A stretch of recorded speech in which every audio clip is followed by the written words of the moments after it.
ನೋಡಿದ್ರು ಡ್ಯಾಡ್, ಅಮ್ಮ ಇಷ್ಟೊತ್ತಾದರೂ ಮನೆಗೆ ಬರಲಿಲ್ಲ. ನೀವು ಸುಮ್ಮನೆ ಇದ್ದೀರಲ್ಲ, ಪ್ರಶ್ನೆ ಮಾಡೋದು ನಾನು ನಿನ್ನಷ್ಟು ನಿಷ್ಠುರವಾಗಿ ಮಾತಾಡೋದಕ್ಕಾಗಲ್ಲ. ಮಾತಾಡದೇ ಇದ್ರೆ ಅಮ್ಮ ಹೇಳ್ದೆ ಕೇಳ್ದೆ ಮನೆ ಬಿಟ್ಟು ಹೋಗ್ತಾನೆ ಇರ್ತಾರೆ. ಅಟ್ಲೀಸ್ಟ್ ಫೋನ್ ಮಾಡಿ ಕೇಳಿ ಎಲ್ಲಿದ್ದಾರಂತ. ಫೋನ್ ಮಾಡಿದೆ ಸ್ವಿಚ್ ಆಫ್ ಅಂತ ಬರ್ತಾ ಇದೆ. ಏನು ಮಾಡೋದು ಗೊತ್ತಾಗ್ತಿಲ್ಲ. ಅಮ್ಮ ಎಲ್ಲಿದ್ದಾರಂತನೂ ಗೊತ್ತಿಲ್ಲ. ಶೋಭಾಜಿಗೆ ಗೊತ್ತು, ಆದರೆ ಅವ್ರು ಹೇಳಕ್ ತಯಾರಿಲ್ಲ. ಇಬ್ರು ಸೇರ್ಕೊಂಡೇನೋ ಗುಂಪು ಕರೆಕೆ ಮಾಡ್ತಿದ್ದಾರೆ ಅನ್ಸುತ್ತೆ. ಆರ್ಯ, ಶೋಭನ್ ಬಗ್ಗೆ ಸುಮ್ಮನೆ ಏನೇನೋ ಮಾತಾಡ್ಬೇಡ. ನೀವು ಬಿಡಿ ಡ್ಯಾಡ್, ಯಾವಾಗಲೂ ಅಮ್ಮನ ಪರ ಅಜ್ಜಿ ಪರ ವಹಿಸ್ಕೊಂಡು ಮಾತಾಡ್ತಾನೆ ಇರ್ತೀರ. ಯಾಕೋ ಸರಿ ಅನ್ನಿಸ್ತಿಲ್ಲ ನನಗೆ.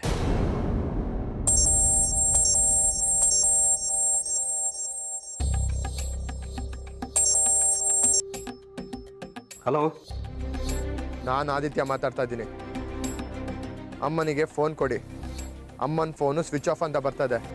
ಅವ್ರ ಹತ್ರ ಅರ್ಜೆಂಟಾಗಿ ಮಾತಾಡ್ಬೇಕು ನಾನು. ಏಯ್, ಏನು ಹೇಳ್ತಿದ್ಯಾ? ಆರ್ತಿ ಅವರ ನಿನ್ ಜೊತೆಲ್ಲ ಇಟ್ಕೊಂಡು ಈಗ ನನಗೆ ಫೋನ್ ಮಾಡಿ ಸ್ವಿಚ್ ಆಫ್ ಬರ್ತಾ ಇದೆ ಅಂತ ಹೇಳ್ತಾ ಇದ್ಯಾ? ಒಳ್ಳೆ ಮಾತಲ್ಲ. ಆರ್ತಿ ಅವ್ರನ್ನ ಕಳಿಸಿದ್ರೆ ಸರಿ. ಏನ್ ತಲೆ ಕೆಟ್ಟಿದ್ಯಾ ನಿಮ್ಗೆ? ಅಮ್ಮ ನನ್ನ ಜೊತೆ ಇದ್ದಾರೆ ಅಂತ ಯಾರು ಹೇಳಿದ್ ನಿಮ್ಗೆ? ಸುಳ್ಳು ಹೇಳ್ಬೇಡ ಅದೇ. ಏಯ್, ಇನ್ನು 1 ಗಂಟೆಲಿ ಅಮ್ಮ ಮನೆಗೆ ಬಂದು ಸೇರಿದ್ರೆ ಸರಿ, ಇಲ್ಲಾಂದ್ರೆ ಕಿಡ್ನಾಪ್ ಕೇಸಲ್ಲಿ ಇನ್ನು ಅರೆಸ್ಟ್ ಮಾಡ್ತೀನಿ. ಲೋ, ಸಾಕು ಸುಮ್ಮನೆರೋ. ಮಾತೆತ್ತಿದ್ರೆ ಅರೆಸ್ಟ್ ಮಾಡ್ತೀನಿ ಅಂತಲ್ಲ. ನಿನ್ನಂತ ಪೊಲೀಸವ್ರನ್ನ ಎಷ್ಟು ಜನ ನೋಡಿದೀನಿ ನಾನು. ನಾನು ಅಮ್ಮನ ಜೊತೆ ಇರಬಾರ್ದು ಅಂತ ನೀವುಗಳು ಸೇರಿ ಹೊಸ ಡ್ರಾಮಾ ಕ್ರಿಯೇಟ್ ಮಾಡ್ತಾ ಇದ್ದೀರಾ. ಡ್ರಾಮಾ ಮಾಡೋ ಕೆಲಸ ನಂದಲ್ಲ ಕಣೋ. ಅಂಥದ್ದೇನಿದ್ರು ಕರ್ಮ ನಿಂದು. ನೋಡು, ಸೈಲೆಂಟಾಗಿ ಫೋನ್ ಕಟ್ ಮಾಡಿ ಅಮ್ಮನ ವಾಪಸ್ ಕರ್ಕೊಂಬ, ಇಲ್ಲಾಂದ್ರೆ ನಾನೇ ನಿನ್ನ ಹುಡ್ಕೊಂಬರ್ತೀನಿ. ನೀವು ಬಂದರೂ ಸರಿ ಬಿಟ್ಟರು ಸರಿ, ಅಮ್ಮ ಎಲ್ಲಿದ್ದಾರೆ ಅಂತ ನನಗೆ ಗೊತ್ತಿಲ್ಲ. ನೀನು ನಂಬಿದ್ರೆ ನಂಬು, ಬಿಟ್ರೆ ಬಿಡು. ಇಡೋ ಫೋನು.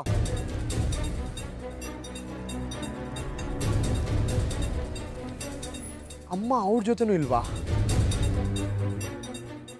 ಎಲ್ಲಿಗೆ ಹೋಗಿರ್ಬೋದು? ಅಲ್ಲಿಗೆ ಹೋಗ್ಲಿಲ್ಲ ಅಂತ ಸುಳ್ಳು ಹೇಳಿ ಫೋನ್ ಕಟ್ ಮಾಡಿದೆ. ನನಗನ್ಸುತ್ತೆ ಆರ್ತಿ ಅವ್ರು ಅಲ್ಲೇ ಇದ್ದಿದ್ರೆ ಅವ್ನು ನನಗೆ ಫೋನ್ ಮಾಡಿ ಅಮ್ಮಂಗೆ ಫೋನ್ ಕೊಡಿ ಅಂತ ಕೇಳ್ತಾ ಇರಲಿಲ್ಲ. ಮತ್ತೆ ಅಮ್ಮ ಎಲ್ಲಿಗೆ ಹೋಗಿರ್ಬೋದು? ಮತ್ತೆ ಆರ್ತಿ ಅವರು ಮಿಸ್ಸಿಂಗ್ ಅನ್ಸುತ್ತೆ ಆರ್ಯ. No chance dad.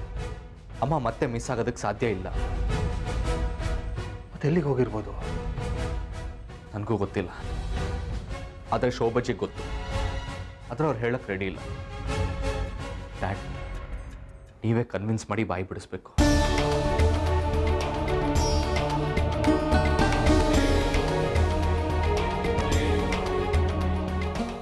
Ranjit, ಇನ್ಮೇಲಾದರೂ ಹುಷಾರಾಗಿರಿ. Correct ಅಂತೆ. ಇಷ್ಟು ದಿವಸ ಹುಷಾರಾಗಿರ್ಬೇಕಿತ್ತು, ಆದರೆ ಇನ್ನು ಮುಂದೆ ಹುಷಾರಾಗಿರ್ಬೇಕಾಗಿರೋದು ಅವನು. ಹಾಗೆಲ್ಲ ಹೇಳಬೇಡಿ. ಅವನೇನೋ ಕೋಪದಲ್ಲಿ ಈ ರೀತಿ ಮಾಡಿದ್ದಾನೆ. ಇತ್ತೀಚಿನ ದಿನ ಒಳ್ಳೆ ಅವಿವೇಕಿ ಥರ ಆಡ್ತಾ ಇದ್ದಾನೆ. ಅವನಿಗೆ ನಾನು ಬುದ್ಧಿ ಹೇಳ್ತೀನಿ ರಂಜಿತ್. ಹೇಳಿದ್ದೆ, ಬುದ್ಧಿ ಹೇಳಿ. ಅಲ್ಲ, ಅವನು ನಿಮ್ಮ ಮಾತು ಕೇಳೋ ಹಾಗಿದ್ದಿದ್ರೆ ಬದಲಾಗೋದಕ್ಕೆ ಇಷ್ಟು ದಿವಸ ಬೇಕಿತ್ತ? ನಿಮ್ಮ ಪ್ರಯತ್ನ ನೀವು ಮಾಡಿ, ನೀವು ಬುದ್ಧಿ ಹೇಳಿ, ನಾನು ಒದ್ದು ಬುದ್ಧಿ ಕಲಿಸ್ತೀನಿ.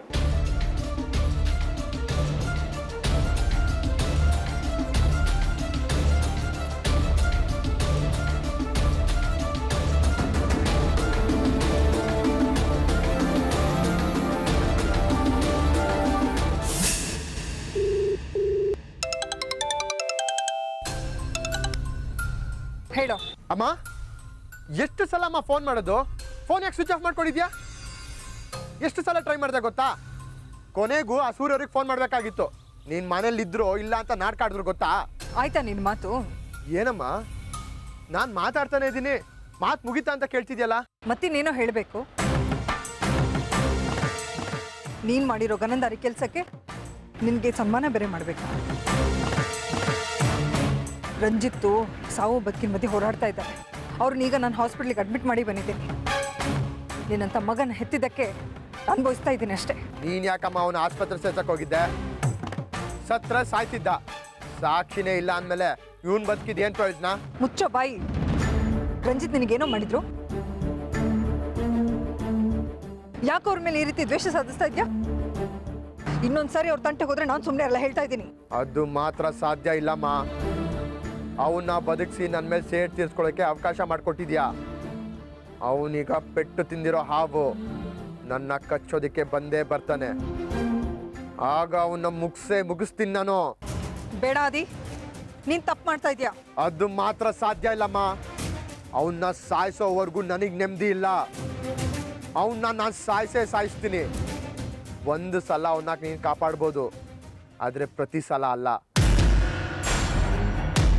ಹಲೋ ಹಲೋ ಆದಿ, ಆದಿ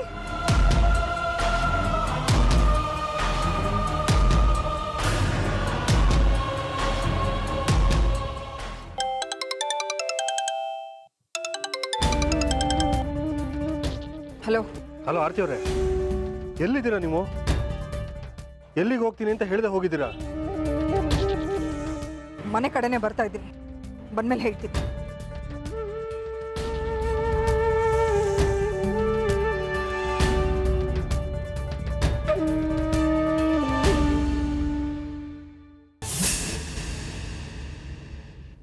ಶಶು, ಚಕ್ರಿನ ಪೀಡೆ ಮನೆ ಬಿಟ್ಟು ತೊಲಗಾಯ್ತಲ್ಲೋ.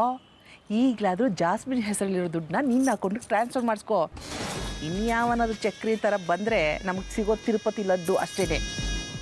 ಅಲ್ಲ ಅತ್ತೆ, ಚಕ್ರಿ ಕಾಣ್ತಿಲ್ಲ ಅಂತ ಜಾಸ್ಮಿನ್ ಆಗಲೇ ಅಪ್ಸೆಟ್ ಆಗಿದ್ದಾಳೆ. ಇಂಥ ಟೈಮಲ್ಲಿ ಹೋಗಿ ಚೆಕ್ ಸೈನ್ ಮಾಡಿಸ್ಕೊಳಕ್ಕಾಗತ್ತಾ? ಇಂಥ ಟೈಮಲ್ಲಿ ಹೋಗಿ ಕೇಳಬೇಕು ಕಣೋ. ಆಗಲೇ ಹಿಂದೆ ಮುಂದೆ ನೋಡಿದೆ ಏನು ಎತ್ತ ಅಂತ ಪ್ರಶ್ನೆ ಮಾಡಿದೆ ಸೈನ್ ಮಾಡಿಕೊಡೋದು. ಹಾಗಂತ್ಯಾ? ಹಾಂ, ಕಣಿ ಕೇಳು. ಹೋಗೋ ಮೊದಲು ಜಾಸ್ಮಿನ್ ಸೈನ್ ಮಾಡಿಸ್ಕೊಂಡು ಬಾ. ಹೋಗಿ ನೀನು ಬಾ. ಸರಿ, ನಡಿ ಬೇಗ.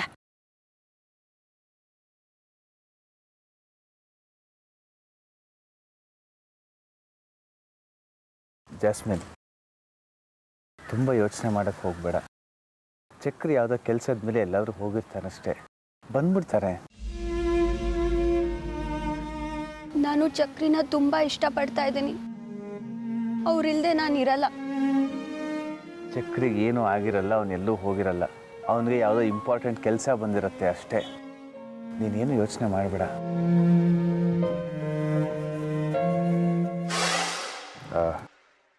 ಅರ್ಜೆಂಟಾಗಿ ನಾನು ಯಾರಿಗೋ ಒಬ್ಬರಿಗೆ ಅಮೌಂಟ್ ಕೊಡಬೇಕಾಗಿತ್ತು. ಒಂದೇ ಒಂದು ಚೆಕ್ ಸೈನ್ ಮಾಡ್ತೀಯಾ?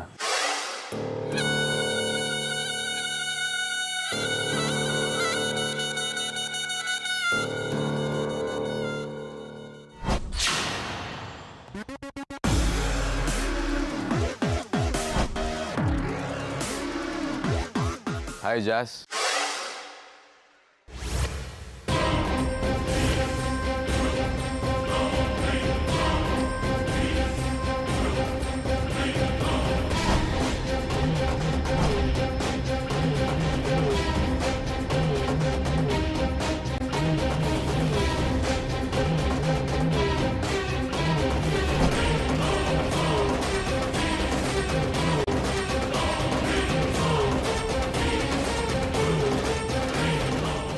ಚಕ್ರಿ, ಎಲ್ಲಿ ಹೋಗಿದ್ರಿ ನೀವು? ಏನಿದು ಬ್ಯಾಂಡೇಜ್? ಏನಾಗಿದೆ ನಿಮಗೆ? ಜಾಸ್, ಎಕ್ಸೈಟ್ ಆಗಬೇಡ, ನನಗೇನೂ ಆಗಿಲ್ಲ. ದಾರಿಲಿ ಬರ್ತಾ ಯಾವುದೋ ಕತ್ತೆಗಳ ಅಡ್ಡ ಬಂದು ಆಕ್ಸಿಡೆಂಟ್ ಆಯಿತು. ಸ್ವಲ್ಪ ಪೆಟ್ಟಾಗಿದೆ ಅಷ್ಟೆ. ಫೋನ್ ಯಾಕೆ ಸ್ವಿಚ್ ಆಫ್ ಆಗಿತ್ತು ನಿಮ್ದು? ಇಲ್ಲ, ನನಗೆ ಎಚ್ಚರ ಆಗಿದ್ದೆ ಇವತ್ತು. ಅದು ಆಕ್ಸಿಡೆಂಟ್ ಆಗಿದ್ದ ರಭಸಕ್ಕೆ ಮೂರ್ಛೆ ಹೋಗಿತ್ತು. ಯಾರೋ ಪುಣ್ಯಾತ್ಮರು ಆಸ್ಪತ್ರೆಗೆ ಸೇರಿಸಿ ಪ್ರಾಣ ಉಳಿಸಿದ್ದಾರೆ. ಸದ್ಯ ಹೇಗೋ ಬಂದ್ರಲ್ಲ. ನೋಡಿ ಡ್ಯಾಡ್, ನಾನು ನಿಮ್ಗೆ ಹೇಳಿದ್ದೆ ಅಲ್ಲ, ಚಕ್ರಿ ನನ್ಗೆ ಕೇಳ್ದೆ ಎಲ್ಲಿಗೂ ಹೋಗಲ್ಲ ಅಂತ. ಪಾಪ 2 ದಿನಕ್ಕೆ ಎಷ್ಟು ಸೊರ್ಗೋಗಿದ್ದಾರೆ ನೋಡಿ. ಬನ್ನಿ ಚಕ್ರಿ, ನೀವು ರೆಸ್ಟ್ ತಗೊಳ್ಳಿ. ಹೌದು ಜಾಸ್, ನನಗೀಗ ರೆಸ್ಟ್ ಬೇಕೇ ಬೇಕು. ಯಾಕೆಂದರೆ ಆಮೇಲೆ ರೆಸ್ಟ್ಲೆಸ್ ಆಗಿ ಮಾಡುವಂಥ ಕೆಲಸ ತುಂಬ ಇದೆ.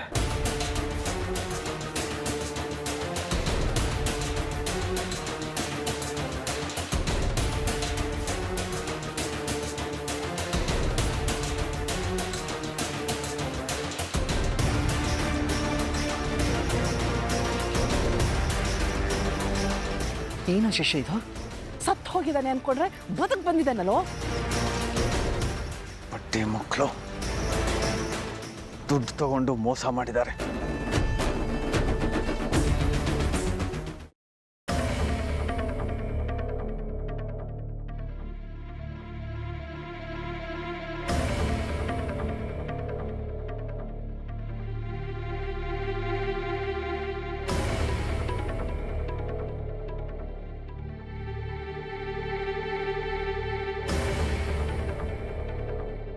ಇಷ್ಟೊತ್ತೆಲ್ಲಿಗೆ ಹೋಗಿದ್ರೆ ಅಮ್ಮ? ಅದೆಲ್ಲ ಯಾಕೆ ಹೇಳಬೇಕು? ನನಗೆ ಗೊತ್ತಾಗಬೇಕು ಅಷ್ಟೇ. ಅಲ್ಲ, ಹೇಳ್ದೆ ಕೇಳ್ದೆ ಮನೆ ಬಿಟ್ಟು ಹೋಗೋದು ಬರೋದು ಮಾಡ್ತಿದ್ರೆ ನಾವು ಏನಂತ ಅರ್ಥ ಮಾಡ್ಕೊಳ್ಬೇಕು? ಹೇಳಕ್ಕಾಗಲ್ಲ ಅಂತ ಹೇಳ್ದೆ ತಾನೆ. ದಾರಿ ಬಿಡು. ನನ್ನ ಪ್ರಶ್ನೆಗೆ ಉತ್ತರ ಕೊಟ್ಟ ಮೇಲೆ ನೀವು ಒಳಗೆ ಹೋಗೋದಕ್ಕೆ ಸಾಧ್ಯ. ಯಾರನ್ನು ಪ್ರಶ್ನೆ ಮಾಡ್ತಿದ್ಯಾನೋ ಪರಿಜ್ಞಾನ ಇದೆಯಾ ನಿನಗೆ? ಗೊತ್ತು, ನನ್ನ ತಾಯಿನೇ ನಾನು ಪ್ರಶ್ನೆ ಮಾಡ್ತಿರೋದು. ಅದಕ್ಕೆ ಮಗನ ಕೇಳ್ತಿದ್ದೀನಿ. ಇಲ್ಲಾಂದ್ರೆ ಪೊಲೀಸ್ ಭಾಷೆ ಕೇಳಬೇಕಾಗತ್ತೆ. ಓಹೋ, ಇಷ್ಟು ಮಟ್ಟಿಗೆ ಬೆಳೆದ್ಬಿಟ್ಟಿದ್ಯಾ? ನಾನು ಎಲ್ಲಿ ಹೋಗಿದ್ದೆ, ಏನು ಮಾಡ್ತಾ ಇದ್ದೀನೋ ನೀನು ತಿಳ್ಕೊಳ್ಬೇಕಾ? ಅದು ಮಾತ್ರ ಸಾಧ್ಯ ಇಲ್ಲ. ಸರಿ, ಅದನ್ನು ಹೇಗೆ ತಿಳ್ಕೊಳ್ಬೇಕು ಅಂತ ನಂಗೆ ಚೆನ್ನಾಗಿ ಗೊತ್ತು.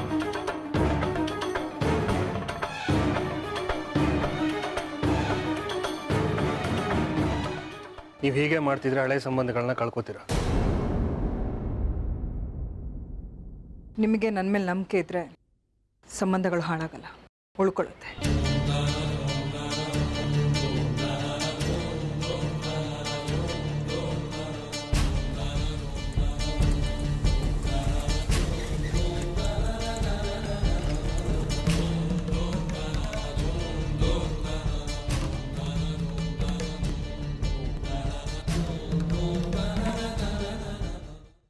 ನಿಮ್ಮ ಹುಡುಗರು ಮತ್ತೆ ಮೋಸ ಮಾಡಿದ್ದಾರೆ. ಚಕ್ರಿನ ಮುಗಿಸ್ಬಿಟ್ವಿ ಅಂತ ಹೇಳಿದ್ರು, ಆದರೆ ಆ ಚಕ್ರಿ ಇನ್ನೂ ಜೀವಂತವಾಗೇ ಇದ್ದಾನೆ. ಏನು ಹೇಳ್ತಾ ಇದ್ದೀರಾ? ನಾನು ಯಾಕೆ ಸುಳ್ಳು ಹೇಳಲಿ? ಇತ್ತೀಚೆಗೆ ಯಾಕೋ ನಮ್ಮ ಹುಡುಗರು ತುಂಬ ಸೋಮೇರ್ಗಳಾಗಿದ್ದಾರೆ. ದುಡ್ಡು ದುಡ್ಡು ಅಂತಾರೆ, ದುಡ್ಡು ಕೊಟ್ಟರೆ ಕೆಲಸ ಮಾಡಲ್ಲ. ಯು ಡೋಂಟ್ ವರಿ ಶಶಾಂಕ್, ನಾನು ನಮ್ಮ ಹುಡುಗರಿಗೆ ಹೇಳಿ ದುಡ್ಡು ವಾಪಸ್ ಕೊಡಿಸ್ತೀನಿ. ನನಗೆ ದುಡ್ಡು ಮುಖ್ಯ ಅಲ್ಲ, ನನ್ನ ಮಗಳ ಜೀವನ ಮುಖ್ಯ. ಆ ಅಯೋಗ್ಯನ ಮದುವೆ ಆದರೆ ನನ್ನ ಮಗಳ ಬಾಳಿ ಏನಾಗತ್ತೆ ಅನ್ನೋ ಭಯ ಸರ್ ನನಗೆ. ಈ ಹೆಣ್ಮಕ್ಳು ಹೆತ್ತ ತಂದೆ ತಾಯಿ ಕೊರಗು ಇದೆ ನೋಡಿ. ಅದರಲ್ಲೂ ಹಣವಂತರ ಹೆಣ್ಮಕ್ಳು ಅಂದರೆ ಇಂಥ ಪೋರ್ಕಿಗಳು, ಅಯೋಗ್ಯರು ಅವ್ರ ಹಿಂದೆ ಬಿದ್ದು ತಲೆ ಕೆಡಿಸಿ ಮರಳು ಮಾಡಿ ಅವ್ರನ್ನ ಬುಟ್ಟಿಗೆ ಹಾಕ್ಕೊಳಕ್ಕೆ ನೋಡ್ತಾರೆ. ಶಶಾಂಕ್, ನಾನೊಂದು ಮಾತು ಹೇಳ್ತೀನಿ, ದಯವಿಟ್ಟು ಬೇಜಾರು ಮಾಡ್ಕೋಬೇಡಿ. ನಿಮ್ಮ ಮಗಳಿಗೆ ಬೇರೆ ಯಾವುದಾದ್ರೂ ಹುಡುಗನ ನೋಡಿ ಮದುವೆ ಮಾಡಿ. ಬಿಗಿನಿಂಗ್ ಕೋಪ ಮಾಡ್ಕೋತಾಳೆ, ಹೋಗ್ತಾ ಹೋಗ್ತಾ ಎಲ್ಲ ಸರಿ ಹೋಗುತ್ತೆ. ಅದು ಕಷ್ಟ ಸರ್. ನನ್ನ ಮಗಳು ಇಷ್ಟೊಂದು ವಿರುದ್ಧವಾಗಿ ನಾನು ಏನು ಮಾತಾಡೋಕ್ಕಾಗಲ್ಲ. ಅವಳಿಗೆ ಬೇರೆ ಹುಡುಗನ್ನ ಮದುವೆ ಮಾಡಿಸೋದು ಕಷ್ಟ. ಇದೇ ನಿಮ್ಮ ವೀಕ್ನೆಸ್ಸು. ಶಶಾಂಕ್, ಚಿಂತೆ ಮಾಡಬೇಡಿ, ನಿಮ್ಮ ಮಗಳಿಗೆ ಏನೂ ಆಗಲ್ಲ. ಈಗ ಅವಳು ಮೆಚ್ಚಿರೋ ಹುಡುಗ ಕೆಟ್ಟವನು ಅಂತ ಗೊತ್ತಿದ್ದು ಅವಳಿಗೆ ಮದುವೆ ಮಾಡಿಕೊಡೋದಕ್ಕಿಂತ ಬೇರೆ ಒಬ್ಬ ಒಳ್ಳೆ ಹುಡುಗನ ಜೊತೆಗೆ ಅವಳು ಮದುವೆ ಮಾಡಿದರೆ ಅವಳು ಜೀವನ ಪರ್ಯಂತ ಸುಖವಾಗಿರ್ತಾಳೆ. ಅದು ತಾನೇ ಮುಖ್ಯ ಶಶಾಂಕ್. ನೀವು ಹೇಳ್ತಾ ಇರೋದು ಸರಿ. ನನ್ನ ಮಗಳ ಮನಸ್ಸನ್ನು ಚೇಂಜ್ ಮಾಡಿ ಅವಳ ಜೊತೆ ಜೀವನ ಪೂರ್ತಿ ಬಾಳ್ವೆ ಮಾಡೋಂಥ ಹುಡುಗ ಸಿಕ್ಕಿದ್ರೆ ನಾನು ಅವಳಿಗೆ ಬೇರೆ ಮದುವೆ ಮಾಡೋಕ್ಕೆ ರೆಡಿ.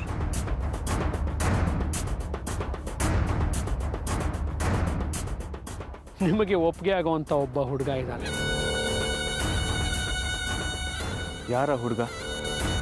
ಎಲ್ಲಿದ್ದಾನೆ? ಇದೇ ಊರಲ್ಲಿದ್ದಾನೆ. ಅವನು ಬೇರೆ ಯಾರೂ ಅಲ್ಲ, ನನ್ನ ಮಗ.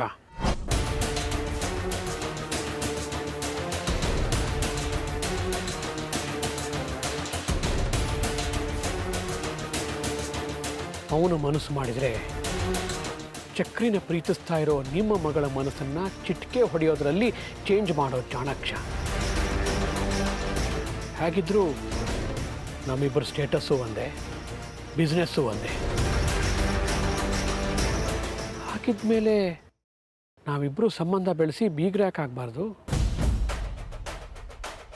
ನೀವು ಹ್ಞೂ ಅನ್ನೋದಾದರೆ ನಾನು ನನ್ನ ಮಗನ ಹತ್ರ ಮಾತಾಡ್ತೀನಿ.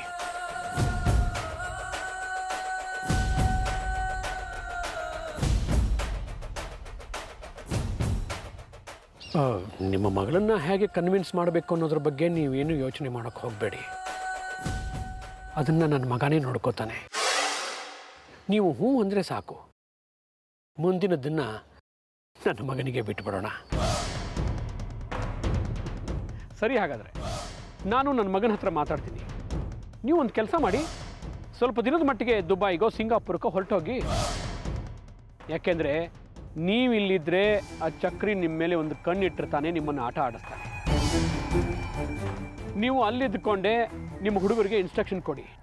ನಾನು ಇಲ್ಲಿ ಬಿಸ್ನೆಸ್ ಪ್ರಾರಂಭ ಮಾಡಿ ನಿಮ್ಮ ಮಗಳು ಜಾಸ್ಮಿನ್ನ ಅದರಲ್ಲಿ ಇನ್ವಾಲ್ವ್ ಮಾಡ್ಕೋತೀನಿ. ನನ್ನ ಮಗ ನಿಮ್ಮ ಮಗಳನ್ನು ಒಪ್ಪೋ ಹಾಗೆ ಮಾಡಿ ಅವರಿಬ್ಬರು ಮದುವೆ ಮಾಡ್ತೀನಿ. ನೀವು ಇಲ್ಲೇ ಇದ್ದರೆ ನಾವಿಬ್ಬರು ಸೇರಿ ಮಾಡೋ ಬಿಸ್ನೆಸ್ಸು ಆ ಚಕ್ರಿಗೆ ಗೊತ್ತಾಗಿ ಏನಾದರೂ ಮಾಡಿ ನಮ್ಮ ಬಿಸ್ನೆಸ್ನ ಹಾಳು ಮಾಡೋ ನಾಟಕ ಆಡ್ತಾನೆ. ಅದಕ್ಕೆ ನೀವು ಈ ದೇಶದಲ್ಲಿರೋದು ಒಳ್ಳೆಯದಲ್ಲ. ಹೊರಟೋಗ್ಬಿಡಿ.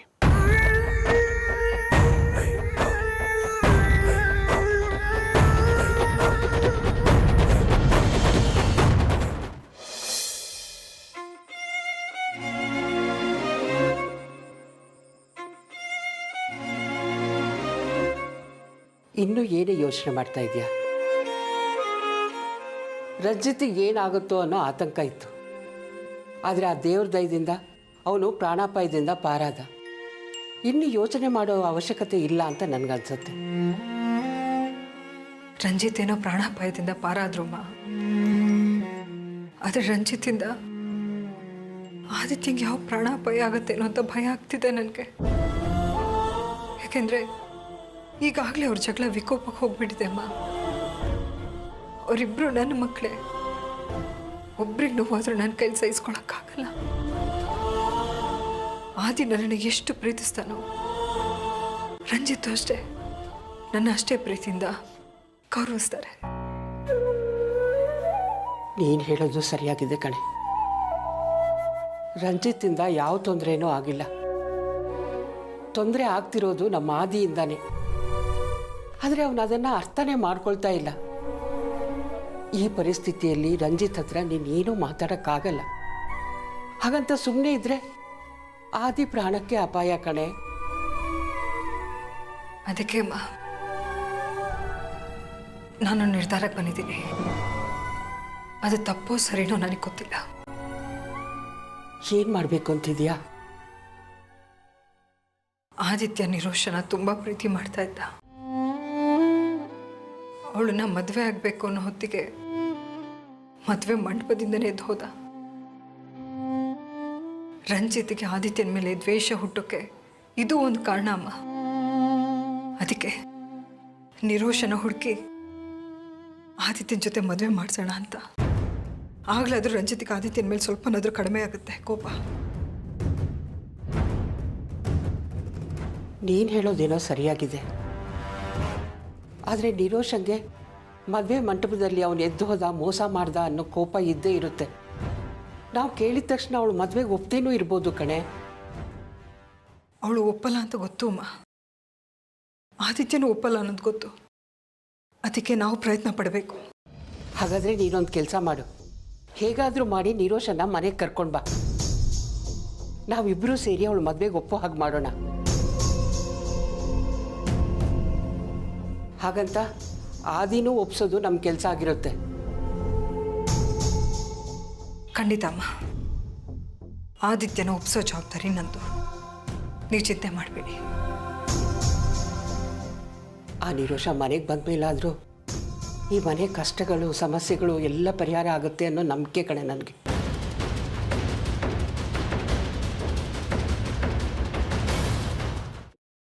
ಏನು ಬರೋದಕ್ಕೆ ಹೇಳಿದ್ದು? ನಿನ್ನ ಹತ್ರ ಒಂದು ವಿಷಯ ಹೇಳಬೇಕಾಗಿತ್ತು. ಅದೇ ಏನು ವಿಷಯ ಅಂತ ಕೇಳ್ತಿರೋದು. ಪೀಠಿಗೆ ಬೇಡ. ನಿಮ್ಮ ಹತ್ರ ಜಾಸ್ತಿ ಮಾತಾಡೋಕ್ಕೆ ನಂಗೆ ಟೈಮ್ ಇಲ್ಲ, ಹೆಚ್ಚಾಗಿ ಇಷ್ಟ ಇಲ್ಲ. ನನ್ನ ಫ್ರೆಂಡ್ ಮಗಳನ್ನ ಯಾವನೋ ಒಬ್ಬ ಪೊರ್ಕಿ ಅವಳು ತಲೆ ಕೆಡಿಸಿ ಲವ್ ಮಾಡ್ತೀನಿ ಅಂತ ಹೇಳಿ ನನ್ನ ಫ್ರೆಂಡ್ ಆಸ್ತಿ ಹೊಡೆಯೋದಕ್ಕೆ ಸಂಚು ಮಾಡ್ತಿದ್ದಾನೆ. ನೀನು ಆ ಹುಡುಗಿ ಮನಸ್ಸನ್ನು ಬದಲಾಯಿಸಿ ನಿನ್ನ ಕಡೆ ಮಾಡಿಕೊಂಡು ನೀನು ಅವಳನ್ನೇ ಮದುವೆ ಮಾಡ್ಕೋಬೇಕು ಅಂತ ಹೇಳೋದಕ್ಕೆ ನಾನು ಇಲ್ಲಿ ಕರೆಸಿರೋದು. ಹಣ ಇದೆ ಅಂತ ಪ್ರೀತಿಸೋ ಎರಡು ಹೃದಯಗಳನ್ನ ದೂರ ಮಾಡಬೇಕು ಅಂದ್ಕೋತಾ ಇದ್ದೀರಲ್ಲ, ಮೋಸ ಅಲ್ವೇನ್ರಿ ಇದು? ರಂಜಿತ್, ನಿನ್ನ ಸಾಕ್ಷಿ ಥರ ಪವಿತ್ರವಾದ ಪ್ರೀತಿ ಇದ್ದಿದ್ರೆ ನಾನು ದೂರ ಮಾಡೋ ಅಗತ್ಯ ಇರಲಿಲ್ಲ. ಆದರೆ ಇದು ಆಸ್ತಿಗೋಸ್ಕರ ಹುಟ್ಕೊಂಡಿರೋಂಥ ಪ್ರೀತಿ. ನೀನು ಆ ಹುಡುಗಿನ ಮದುವೆ ಆದರೆ ಅವನ ಸಮಸ್ತ ಆಸ್ತಿಗೆ ನೀನೇ ಒಡೆಯ ಆಗ್ತೀಯ. ನಿನ್ನ ಜೀವನ ಆರಾಮಾಗಿರುತ್ತೆ. ಈ ದರಿದ್ರ ಬುದ್ಧಿನ ಇನ್ನೂ ಬಿಟ್ಟಿಲ್ವಾ ನೀವು? ನೋಡಿ, ನನಗೆ ಮದುವೆ ಆಗಿದೆ, ಮತ್ತೆ ಮದುವೆ ಆಗೋ ಯಾವ ಯೋಚನೆ ಕೂಡ ಇಲ್ಲ ನನಗೆ. ನಿನಗೆ ಮದುವೆ ಆಗಿತ್ತು, ಆದರೆ ಸಾಕ್ಷಿ ಈಗ ಬದುಕಿಲ್ಲ. ಮಣ್ಣಲ್ಲಿ ಮಣ್ಣಾಗಿ ಹೋಗಿದ್ದಾಳೆ. ನೀನು ಅವಳ ನೆನಪಲ್ಲಿ ಎಷ್ಟು ಅಂತ ಒಂಟಿ ಜೀವನ ನಡೆಸ್ತೀಯೋ? ಕರೆಕ್ಟ್. ನಿಮ್ಮ ಪಾಲಿಗೆ ಅವಳು ಬದುಕಿಲ್ಲ, ನನ್ನ ಪಾಲಿಗೆ ಅವಳು ಇನ್ನೂ ಬದುಕಿದ್ದಾಳೆ. ಅಯ್ಯೋ, ಎಲ್ಲ ಮುಗಿದು ಹೋಯ್ತು ಅಂತ ಮಾತಾಡ್ತಿದ್ದೀಯಲ್ಲೋ. ನಿನಗಿನ್ನೂ ಚಿಕ್ಕ ವಯಸ್ಸು, ನಾನು ಬಲವಂತ ಮಾಡಲ್ಲ.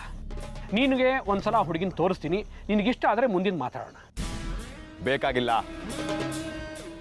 ಒಂದ್ಸಲ ಅವಳು ಮುಖನಾದರೂ ನೋಡೋ. ರೀ. ನಿಮಗೆ